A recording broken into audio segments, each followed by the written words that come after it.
Hello, my name is Eric, and today I want to share a part of my life with you.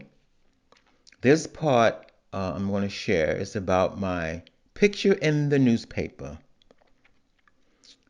How I got my picture in the front page of the lifestyle section of the New York Daily News. Welcome to the craziness that lives inside my head.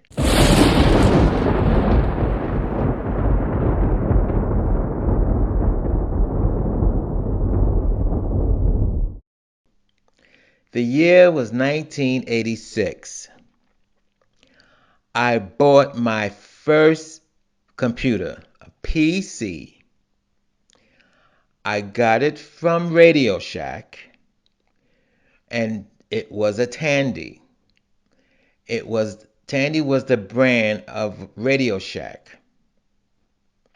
For you kids out there who don't, too young to know, Radio Shack was like Best Buy, and they were selling a lot of electronics. It was an electronics store. And they had made their own brand PC called Tandy. That was my first PC, my first experience having a computer, 1986. Then I was told by a friend, I worked on Wall Street, and I was told by a friend who worked with me about getting a printer to go with the computer. It was what they call a dot matrix printer. Reason why they call it dot matrix, because the pictures came out in dots, thousands of dots. Check that out on Google. Dot matrix printer. Then I got this idea I like to write. And at the time, I was writing a lot of poetry. What gave me this idea? Hallmark. Hallmark was selling Christmas cards, and I was thinking about starting a business making personal Christmas cards or personal cards, any kind. I did it for a couple of people at work. I would come up, I would ask them who they want the card for and what was the qualities of whoever it is they want the card for. Then I'll go home and I sit and I figure out a poem for that person. Then I made the card on my dot matrix. That's one of the features of the dot matrix. You can make postcards, greeting cards. So I would make a greeting card with whatever design on the front and back, and inside would be my poem. I think I sold it kind of cheap, maybe $2, $3. Basically, whoever wants to give me money for it. So another friend says to me, why don't you advertise and get customers? And I thought about it. So I went to the Daily News to see how much it costs to put in advertising. I wanted a small, and Daily News had a lot of small advertising.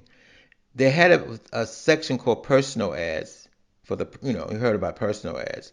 And usually in those personal ads, they had these small advertising, and I was thinking about putting it in there, being that it is for greeting cards, and I was writing love poems.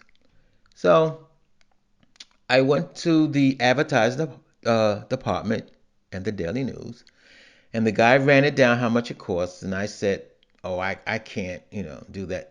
That's too much money." But what I told him, I had a flyer. I made a flyer of my new business, of me pushing my poetry and these greeting cards. He saw the flyer. He was impressed by the flyer, and he said, "You know what?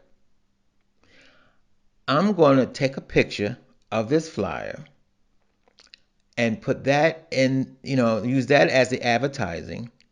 And he gave me a good price, obviously a price that I can afford. And I said, okay. So that was that. The ad didn't last long. I think it lasts I think I put it in for 2 or 3 days, whatever it costs. And I got a phone call from a reporter from the Daily News. He saw my flyer and he said, I like your flyer and I like the idea.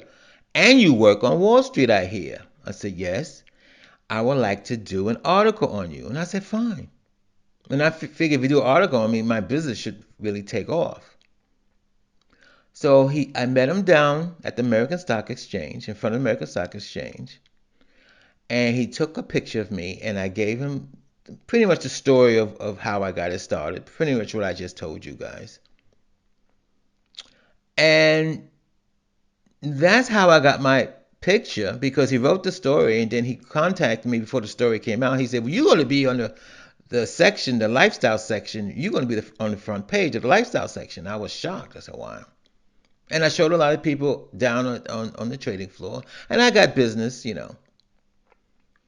Now, the moral to this story, this is the moral to the story of what happened. That happened. Then I wanted to go and advertise some more. And, you keep the advertising up to get more customers. I couldn't do it that way anymore. The guy who put that flyer I made in the newspaper, I don't know if he was fired, but he wasn't at that department anymore. The new guy said to me that I couldn't do that it wasn't supposed to be in there anyway. I had to follow the guidelines of what the newspaper want ads to be. Well, one of the reasons why the guy put my flyer in, because I couldn't afford the guidelines. So that was that. And I told the guy I can't afford the guidelines. He said, "Well, we can't put this flyer in." To tell you the truth, what happened was I wanted a small ad, but being that he put the flyer in that was quite large, I think the paper had lost money because they charge you by the size of the ad, and they charge you by the words. The guy who put that in the newspaper took it as a picture, and that's how he charged me, as a picture, not as an ad. If the size of the ad and all like this. So that's what happened in that episode. Now, the next part is, you said, well, what happened to the business? Well, the business got kind of rough. I think I've had letters. People had put out. I had got a post office box, and yeah, I got mail and post office. I think I got a lot of. I think I got more mail from poets who wanted to write poems for me for the business, which I didn't need, because they wanted to know how much it costs, how much it costs to, if I work for you to write these poems. And I'm like, wait a minute. I mean, what little business I had, I wrote the poems, and then I had to stop doing it. I mean, working when you work 9 to 5, 5 days a week. The only time I got to write poems was on the weekends, and it's very difficult to think of 10, 20 poems, and you're tired from working 5 days a week. So that's what happened to that business. That was my claim to fame in New York City in the Daily News. I wanted to say my very first claim to fame, because I was on Channel 13 when I was in high school, and that was my very first claim to fame.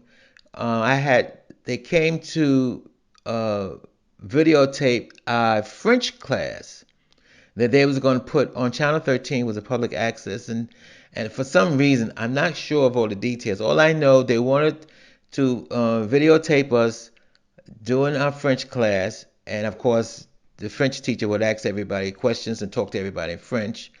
And that was my very first claim to fame to any kind of media attention. I don't. To be honest with you, I know they showed it on PBS, Public Television Access, but they never came back, and we never did another class, video class, another class. I think they did more than one. I think they went to schools in New York City videotaping language classes, and they put it on PBS. So anyway, I know you might say, well, that's kind of boring. That's kind of lame. Well, that's how I got my very first fame to claim, my picture on the front page of the lifestyle section in the New York Daily News. This is Eric, and thank you for listening to the craziness that lives inside my head.